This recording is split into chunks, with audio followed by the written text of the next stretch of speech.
Hey guys, in this video I'm going to show you how to send a Bitcoin on the Moonpay app. If you find this video helpful, please consider to like this video and subscribe to my channel. In saying that, let's just jump straight into the video. Alright, so to send Bitcoin using the Moonpay app, I've jotted down this step-by-step guide. So the first thing what we need to do is open up your Moonpay account and log in. Then select your Bitcoin wallet. So on the home screen, locate and select the Bitcoin wallet card.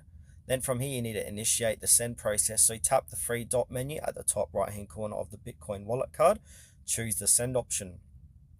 Then from here, you need to enter the transaction details. So specify the amount of Bitcoin you wish to send.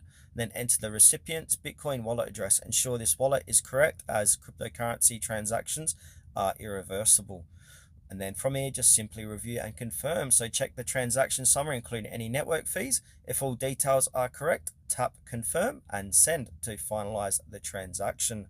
Please make note of the network fees applying when sending Bitcoin. Ensure you have a sufficient Bitcoin in your wallet to cover both the amount you wish to send and the associated fees.